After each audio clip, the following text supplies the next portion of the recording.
7 years. I just, I keep looking at the timeline we have laid out here, and that number just jumps out, 7. It doesn't seem possible, does it? It feels like a typo in the history books. It really does. I mean, Yeah. we're talking about Stevie Ray Vaughan. He is, for all intents and purposes, a Mount Rushmore figure for the electric guitar. Absolutely. You can walk into any guitar store anywhere in the world right now, and I guarantee someone is trying to play Pride and Joy. Oh, for sure. Badly, maybe. But they're trying. Exactly. Yeah. But his actual mainstream career, the time between his first major album coming out and the day he died, it was 1983 to 1990. That's it. It's just a blink. And it's so strange because his impact feels like it spans decades. In the grand scheme of things, it's this incredibly condensed, explosive period of time. Right. But in that little blip, Stevie Ray Vaughan didn't just, play the blues. And that's really what we want to dig into today. We're doing a deep dive based mostly on the extensive Wikipedia article and some well-regarded biographical notes on Stevie Ray Vaughan. Ugh. But here's the thing. I don't want this to just be a list of his albums and tour dates. No, that's the boring version. I want to get at the how. Yeah. How does a shy kid from a working class part of Dallas become, Yeah. well, that? Yeah. How does he become an icon? That's the real question, isn't it? Because you can look at the lists, Rolling Stone ranked him number 7 all time back in 2003. Then they moved him down to 20th in a later list. But who cares about the number? Right. The point is he's in the stratosphere. He's up there with the gods. He is. So you have to ask, what was the actual machinery behind that sound? How did he build it piece by piece? And what was going on inside his head while he was doing it? And maybe just as importantly, what was going on with his body. Because when I was reading through this source material, I realized his story is incredibly physical. It's a story about calluses and heavy gauge strings and even superglue. It's about physical endurance and, later, about near-fatal collapse. It's a story of extreme duality. You have this meteoric rise, right? The glamour of playing with David Bowie, of selling out Carnegie Hall. But simmering just beneath that surface, you have this brutal, almost blue-collar grind. And this tragic irony that hangs over everything. The timing is just cruel. It really is. He didn't die at his lowest point, drowning in addiction. He died after he'd already won that war. Exactly. He had conquered it. He'd rebuilt his entire life. He was playing with a kind of clarity and purpose he'd never had before. And then the fog rolled in and the helicopter went down. So to really understand that ending and that redemption, we have to go all the way back to the beginning. We have to go to Oak Cliff, Texas. Back to 1954. October 3rd, 1954. Stevie Ray Vaughan is born in Dallas.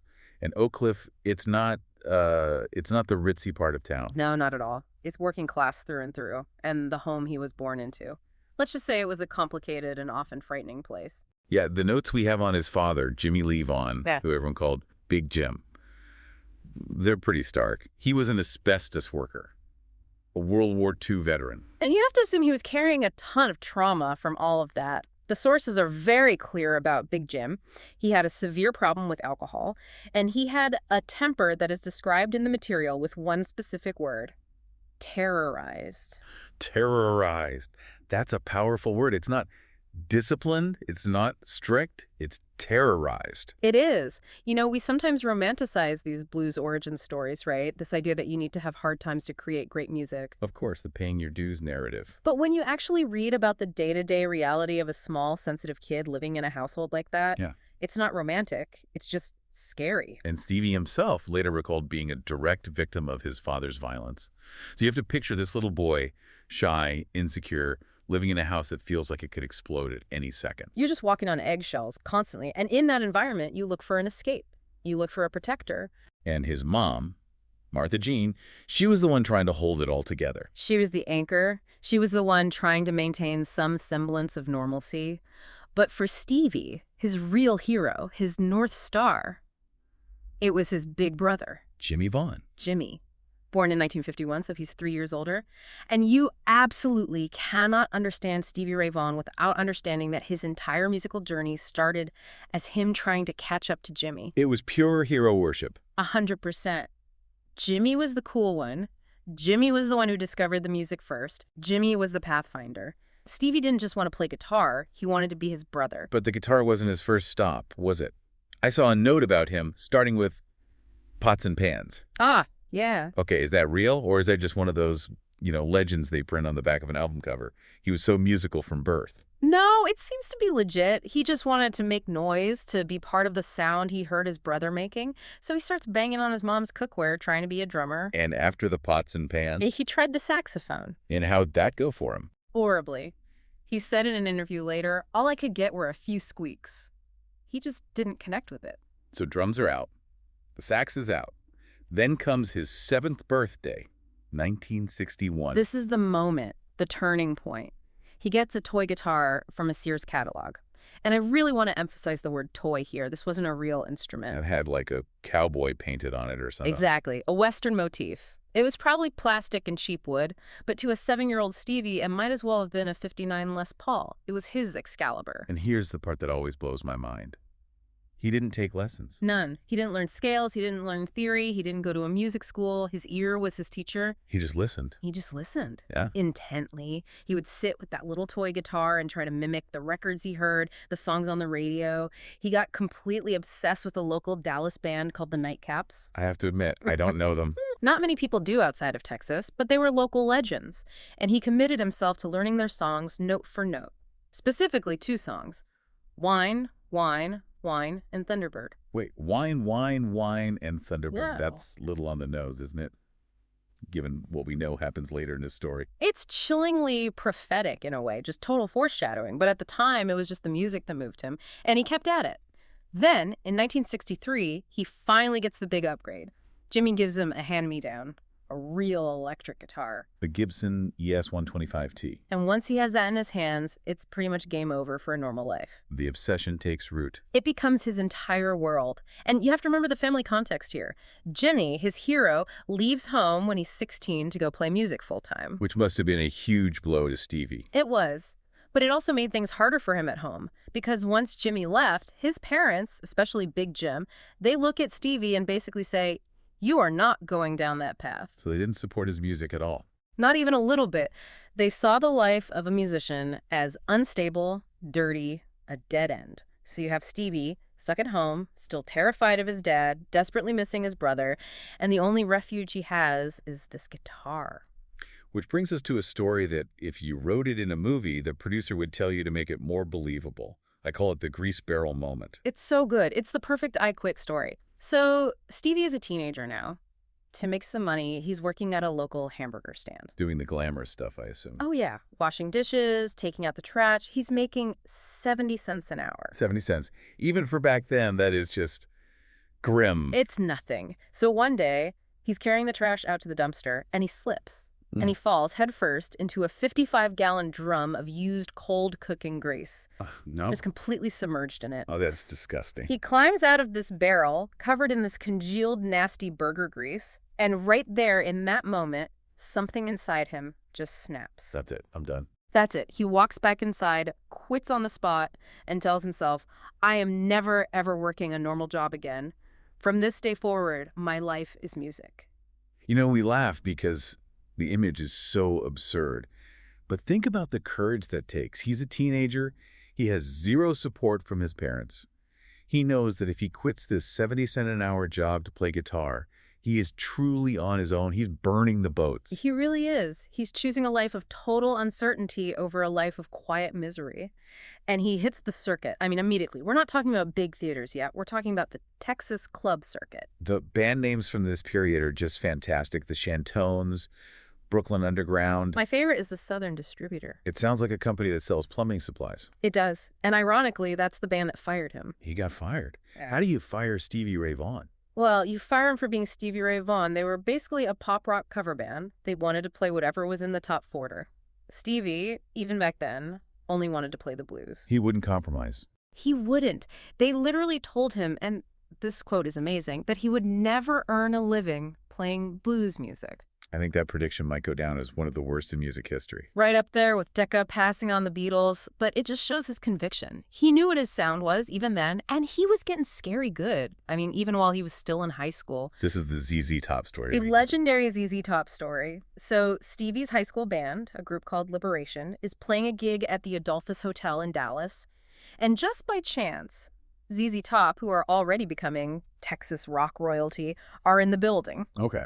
They hear the band, and during a break, Billy Gibbons from ZZ Top gets up and starts jamming. And then the skinny high school kid, Stevie, plugs in and starts trading licks with him. That takes some serious confidence. Or just blissful ignorance. And according to his bandmates who were there, he didn't just hang with them. He tore the house down. They said he fit in with ZZ Top like a glove. Imagine what that does for your self-belief. Yeah, if you can go toe-to-toe with Billy Gibbons before you can legally vote, you're probably on the right track. Exactly. But while he's tearing the house down at night, what's happening during the day at Kimball High School? Total disaster. An absolute train wreck. He's failing all his classes because he's up all night playing music, so he's sleeping at his desk. The principal is constantly on his case about his long hair, his clothes. It's the classic rock and roll dilemma. It is. And he realizes he has to make a choice. It's either the diploma or the guitar, so he drops out and makes a run for it. He heads to Austin. He heads to the promised land. Let's talk about that for a second. Why Austin? What was the difference between Dallas and Austin in the early 1970s? It was night and day. Dallas, even then, was about business. It was oil money. It was conservative, buttoned up. Austin, in the early 70s, was the epicenter of the whole cosmic cowboy scene. Willie Nelson? Hippies? Exactly. It was hippies and rednecks and university students and bluesmen all living in the same place, sharing the same clubs. It was tolerant. You could be a freak in Austin, and people would not only accept it, they'd celebrate it. So it was the perfect incubator for him. It was the only place he could have become who he became. So he moves there. He's sleeping on couches, in the back rooms of clubs. He lived at a place called the Rolling Hills Club for a while. It's a real grind. A total grind. He's in and out of bands, Blackbird, Crackerjack, the Nightcrawlers with Doyle Bramhall. But the real turning point, his graduate school, was a club called Antone's. Antone's. That name's legendary, the home of the blues. It really was. Mm. The owner, Clifford Antone, was this incredible blues fanatic, and he had the respect and the connections to bring the original masters to his little club in Austin. We're talking Muddy Waters, Buddy Guy, Albert King. These are the guys who invented the language he was speaking. They were the primary sources, and Stevie wasn't just sitting in the audience taking notes like everyone else. He was getting on stage with them. He was getting on stage and jamming with them, which, when you think about it, is just incredibly audacious. Hey, Mr. Albert King, mind if I plug in? You better be able to back that up. And he could. There's a famous story from Clifford Antone, the owner. He was watching Stevie jam with Albert King one night, and Clifford said watching it almost scared him to death. Scared him. Why? Because it was so good, it was unnatural. He said, here's this skinny white kid from Dallas standing next to the master, Albert King, and he's not just copying the licks, he's answering them. He's matching the fire, the intensity, the soul. Clifford said it was the best he'd ever seen anyone play. Wow. So he has the respect of the founding fathers of the genre. He has the chops. But he still needs his own band, his own vehicle. He needs the right engine. He forms a group called the Triple Threat Review with a singer named Luann Barton. That eventually morphs into Double Trouble in 1978. Named after an Otis Rush song. A perfect choice. And this is where the alchemy really happens. Yeah. Because Stevie Ray Vaughan is a phenomenon on his own, but Double Trouble with Chris Layton on drums and, eventually, Tommy Shannon on bass, they weren't just a backup band. They were essential. Absolutely crucial. A guitar trio is a very naked format. There's nowhere to hide. There's no rhythm guitar player to cover up mistakes. If the bass and drums aren't completely locked in, the whole thing just collapses. And he found the right guys. He found the perfect guys. He recruited Chris Layton and literally sat down and taught him the specific Texas shuffle beat that he wanted. And Tommy Shannon. Tommy was a veteran. He played with Johnny Winter, right? At Woodstock, even. Yeah, he was the real deal. He was playing in another band when he saw Stevie play at a club in Houston called Rockefellers, and he described seeing Stevie that night as a revelation. He said he just knew that's where I belong. So he quits his band and joins up. Immediately. And once Tommy Shannon was on board, that was it. The lineup was set. The classic Double Trouble was born. So now they are the undisputed kings of the Austin music scene. They're selling out clubs every night. They're local legends. But they cannot get a record deal to save their lives. Nobody wanted them. Not a single label. Why? I mean, they're obviously incredible. You have to think about the year. We're talking 1980, 1981, 82. Turn on the radio. What are you hearing? Synths, drum machines, new wave. Exactly. You're hearing the Human League and a flock of seagulls. It was the era of polished, synthesized, almost robotic pop music. And here comes this loud, sweaty, raw power trio from Texas playing blues. The record labels looked at them like they were dinosaurs. It was old music. So how do they finally break out of Texas? It takes a giant, a man named Jerry Wexler. The legendary producer. Aretha Franklin, Ray Charles. The man who basically invented the term rhythm and blues. He saw them play at a club in Austin and was just floored. He made a phone call and convinced the organizers of the Montreux Jazz Festival in Switzerland to book them for the summer of 1982. This is it. This is the big break. Their first time playing in Europe, in front of a sophisticated international audience. It was supposed to be the big break. It turned into an absolute catastrophe. Okay, set the scene for us. What happened? All right, so you have to understand, the Montreux Jazz Festival is a jazz festival. It's prestigious. It's often acoustic. The audience is very polite, very reserved. They're sitting there in their seats expecting to hear, nuanced, quiet, cerebral music. And instead, out walks this force of nature from Texas. Out comes Stevie. He's wearing this wild kimono-style outfit. He's got his battered 1959 Stratocaster. And behind him, he has not one, but two Fender Super Reverb amps and two Dumble Steel String Singer amps. A wall of sound. And let's talk about the volume, because this connects back to his whole philosophy of sound, doesn't it? He was not a turn-it-down kind of player. Not even close. His default setting was 10. He played loud, incredibly loud. Now, for this show, he was trying to be respectful. He knew it was a jazz crowd, so he actually folded 4 heavy army blankets and draped them over his speakers to try and muffle the sound. He claimed his amp's volume was only on 2. But Stevie's 2 is a normal person's 11. It's a jet engine, so they launch into their set, and it's just this ferocious, high-volume, aggressive assault of Texas blues, and the audience just hated it. They actually booed them. Oh, yeah. They booed, not everyone, but a very vocal part of the crowd. You can hear it on the live recording of the show. It's this low rumble of disapproval that grows louder and louder. People were literally covering their ears. That is just crushing. I can't imagine. You fly all the way across the Atlantic, you think, this is my moment, I finally made it, and you get booed off the stage. Stevie was completely devastated. He walked off stage, went back to the dressing room, and just sat there with his head in his hands. He was convinced he had just blown the single biggest opportunity of his entire life. He wanted to pack up and go home. But what he didn't know was who was sitting in that audience. He had no idea, because sitting in that crowd of angry, booing jazz purists were 2 people who were about to change his life forever. David Bowie and Jackson Browne. That's like something out of a movie. It's the perfect plot twist. It's unbelievable. So David Bowie was at a creative crossroads himself. He was looking for a new sound for his next record, and he hears Stevie playing this raw, visceral, authentic blues guitar, and a light bulb goes off. He thinks, that's it. That's the sound I need. And what about Jackson Browne?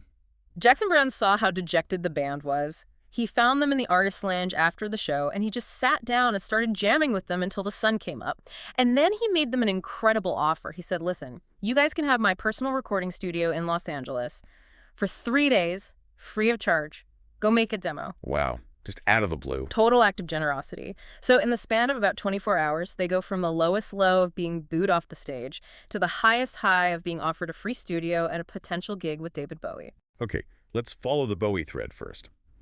Stevie flies to Switzerland to record on the album that would become Let's Dance. Which, of course, becomes one of the biggest, most successful albums of the entire decade. Absolutely. The title track, Let's Dance China Girl.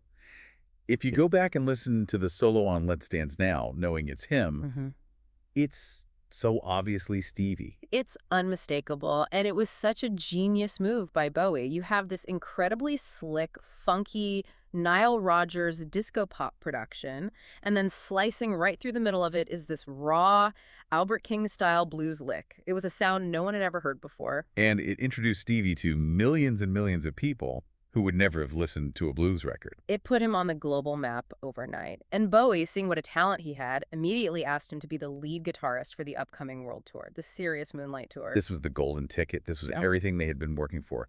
Stadiums, private jets, life-changing money. It was the big time. And Stevie said yes at first, but then the reality of the situation started to set in. What went wrong? A couple of things. There was a dispute over pay, which was part of it.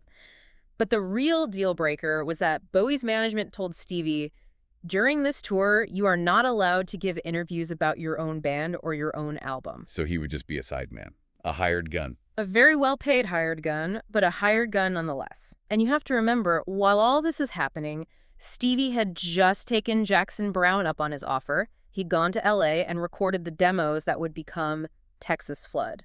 And he knew he had something special. He knew it was the best thing he'd ever done. He wasn't willing to put his own dream on the back burner, not even for David Bowie. So he quits. He quits literally days before the tour is set to launch. The tour buses are practically waiting for him, and he just walks away. Everyone in the music industry must have told him he was insane. You just don't say no to David Bowie in 1983. Everyone thought it was career suicide. But in a strange way, it turned out to be a brilliant strategic move. The story, who is this unknown guitarist who turned down David Bowie, generated a massive amount of press. It created a myth around him before his first album was even out. Precisely, and it freed him up to focus on his own career and release Texas Flood. Let's talk about that album, Texas Flood, released in June of 1983. This is the one. Pride and Joy, Lenny, Love Struck Baby. It landed like a meteor. In the middle of all that synth pop, this record comes out and it's just raw and real and powerful. And this is where I want to pause and really do that deep dive on his gear. Because when you listen to Texas Flood, the first thing that hits you is the sound of the guitar. It's so thick, it's heavy. Why did it sound so different from everything else? Well, it's a combination of things, but it all starts with the strings, the physics of the strings. Okay. So most rock guitarists at that time, especially the 80s hair metal guys, they were all using incredibly light strings. We call them 9s or even 8s. They feel like spider webs on the guitar neck. And that makes it easier to play fast, right? Yeah, exactly. Less tension, easy to bend, perfect for all that flashy shredding. Stevie went in the complete opposite direction. He used what we call 13s. His lightest string was a .013 gauge. His heaviest was a .058. Okay, for the non-guitar players listening, translate that for us. What does it actually feel like to play on strings that heavy? Okay, here's an analogy. A normal electric guitar string is like a thick rubber band. You can bend it pretty easily with one finger, a set of Stevie's strings. It's like trying to bend a wire coat hanger with your fingertips. You're kidding. I'm not. The amount of tension on the neck is immense. Just to bend a note, a full step requires incredible hand and finger strength. But the trade-off, the reason he did it, was for the tone. How does that work? The thicker string has more mass. When it vibrates over the magnetic pickups, it creates a bigger, fatter electrical signal. It has more fundamental, more low end. That's why his guitar never sounded thin or tinny. It sounded like a grand piano. It had this huge percussive thump to every note. But playing like that, so aggressively on strings that heavy, there had to be a physical price to pay for that sound. Oh, a brutal price. And this brings us to the most infamous part of his gear legend, the superglue. This is the part that just makes me physically cringe every time I read it. As it should. Because the strings were so thick and he attacked them with so much force, he would literally tear his calluses off his fingertips. The strings would get under his fingernail and separate the nail from the nail bed, from the quick. Oh my God. That's just body horror. It's gruesome. Now, a normal person's solution would be to, use lighter strings. Right. Or take a night off. Not Stevie. His solution was to take a bottle of industrial superglue cyanoacrylate and squeeze it onto the raw, bleeding flesh of his fingertip. Then he would press his fingernail back down onto it, hold it until the glue set, and go back out on stage to play the next set. That reframes everything for me. It's not just talent or feel. It's a commitment to suffering for the sound. He's literally using glue to hold his body together so he can keep playing. It was a combat sport for him. He was at war with the instrument every single night.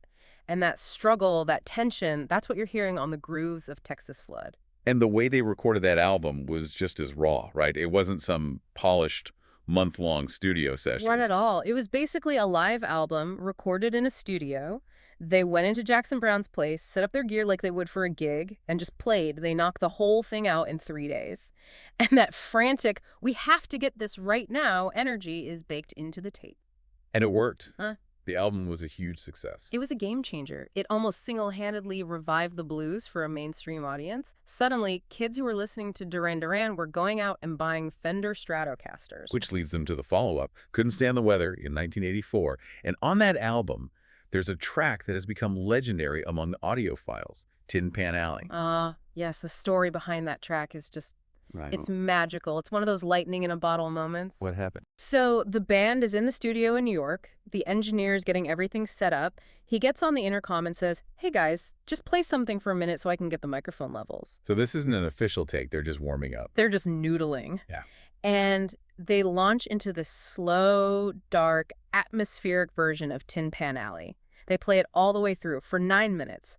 When they finish, the legendary producer John Hammond gets on the talkback and says one thing: "That's the best that song will ever sound. We're done." Did they try to record it again? They did. They tried multiple times later to do a proper take, but they could never recapture the spontaneous, moody magic of that first sound check.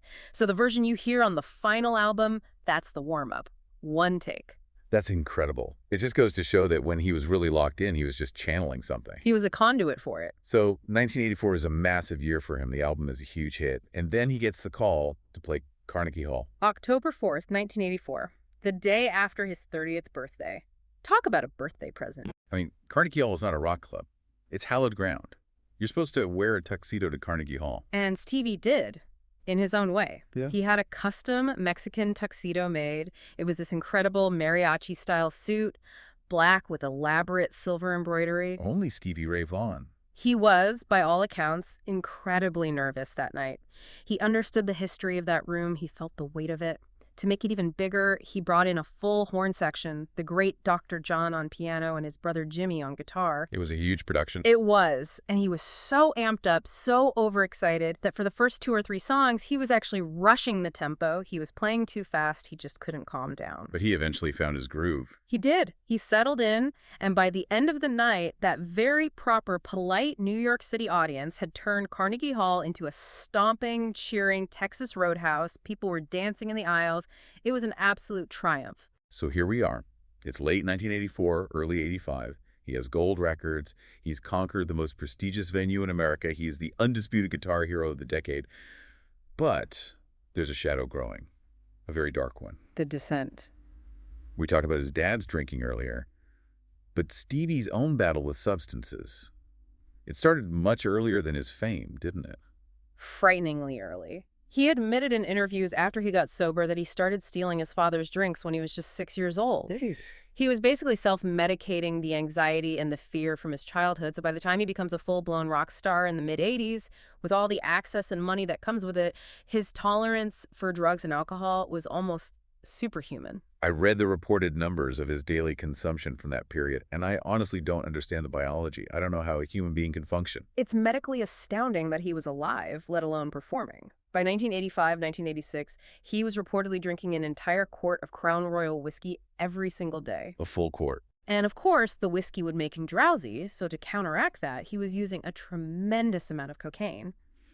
But not just snorting it. He had a ritual where he would drop the cocaine into his glass of whiskey and stir it up. A cocaine-laced cocktail. He was consuming, by some estimates, up to a 1/4 ounce of cocaine every day. That's a dosage that would be lethal for most people. He was redlining his body's engine 24/7. And people around him saw what was happening. The great Muddy Waters saw it. That is maybe the most haunting quote in this entire story. Muddy Waters, one of his idols, watched him play and said to someone, "Stevie could perhaps be the greatest guitar player that ever lived, but he won't live to get 40 years old if he doesn't leave that white powder alone." And he was right. He called it. He saw the writing on the wall. He knew exactly where that train was headed. And the train finally derailed in 1986. This is during the tour for the Live Alive album. An album that Stevie himself later said he couldn't even listen to. He said it sounded like the work of half-dead people. The whole band was in chaos. And then they go to Europe, to Germany. September 1986, a town called Ludwigshafen, Germany. They finish a show, and Stevie collapses. On stage. Backstage, after the show, he fell down and he couldn't get back up. He was rushed to a local hospital. The diagnosis was severe near-death dehydration. His stomach lining was basically shredded from all the alcohol.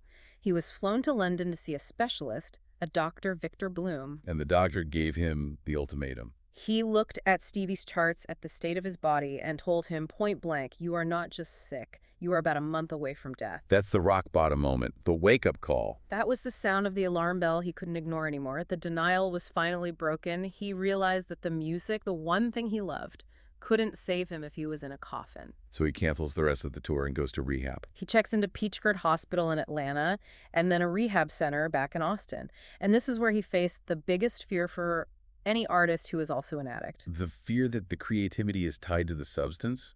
Can I still play if I'm sober? Exactly. Is the magic in the whiskey bottle? Is the fire fueled by the cocaine? Yeah. He was genuinely terrified that if he got clean, he'd lose his gift, that the mojo would disappear. And what did he do to recover? He moved back home, back into his mother's house in Dallas, the very same house he grew up in. He had to completely tear his life down to the studs and rebuild it from scratch. But he did it. He did it. He got sober. Through 1987 and 1988, he worked the program, he toured cautiously, and he discovered something incredible. He could still play. Could still play. And not just that. He could play better, he was more focused, he was more present. For the first time in years, he wasn't just surviving the gig, he was actually experiencing it. Which all culminates in his final studio album, In Step. Released in 1989, and the title says it all, doesn't it? Finally in step with life, in step with myself. Yeah. It's not subtle. No, it's a declaration.